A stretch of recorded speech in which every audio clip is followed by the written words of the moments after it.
Hi, it's another Thursday. I've got another great bottle of wine. I opened it earlier, and you're going to get to taste it with me. In your mind, if I had more glasses and a bigger place, you'd all be here, my villa in Italy. So this is a Brunello di Montalcino. It's made by a grape or a varietal of Sangiovese called Sangiovese Grosso.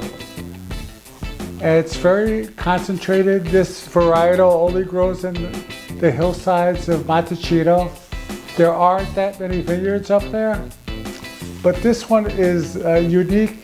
The vines are 15 years old. It's been in oak, French oak and Slovenian oak, resting for 3 years. I have the 2014 here with me, and I'm going to proceed to taste it. Again, why do I swirl the glass?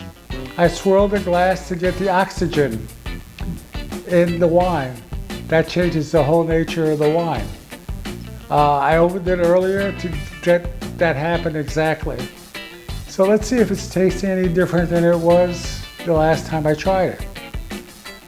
You got to think of oxygen like that first breath of air that you get when you come out from your diving in a pool. And you get that big breath of air when you come out. It's wonderful, brings you back to life, and that's what happens to these wines that have been in this little bottle locked away. So let's taste it now. First, you taste with your nose. You get the bouquet, you get the flavors. Remember, your nose has more subtleties and flavor than your mouth does. But to start with, I get some red fruit, maybe a little raspberry, touch of alcohol. This is 13.5, so it's really not hot. And I get some spice, maybe a little cinnamon and a little oak. So let's taste it and see how it feels in the mouth.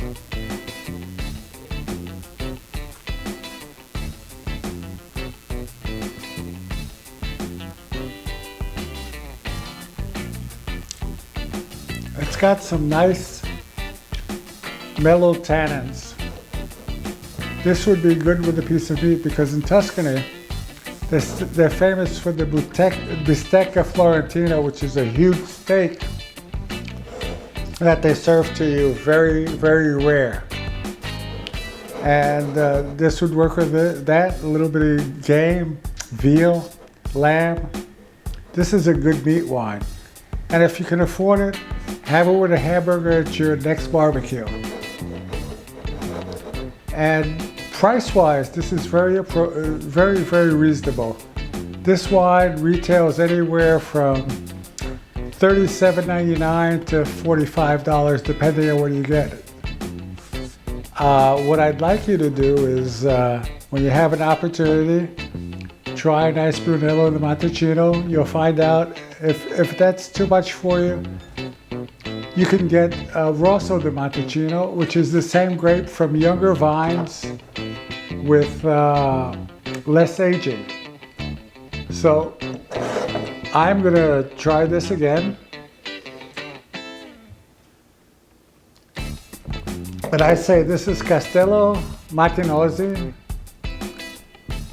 It's an estate that's been in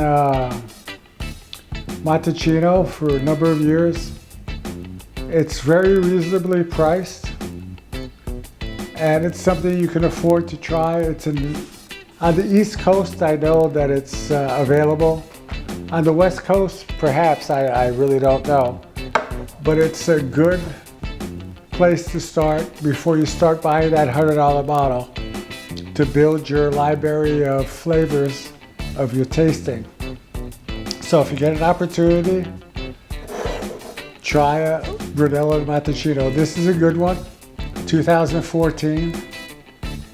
And have fun with it. Remember, buy a bottle every week. Doesn't have to be this expensive. Could be a $10 bottle, a $20 bottle. From a different place, from a reliable producer. and you're going to learn to enjoy wine. In a year, if you do that, you have 40 or 50 wines under your belt, and you're going to build your palate.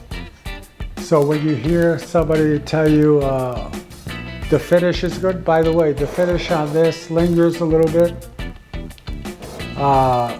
What I mean by the finish is after you swallow, there's a little bit of flavor still there. And hopefully, next week, I'll do something completely different. So here's to you. Remember, Jesus had supper with wine all the time. Here's to you.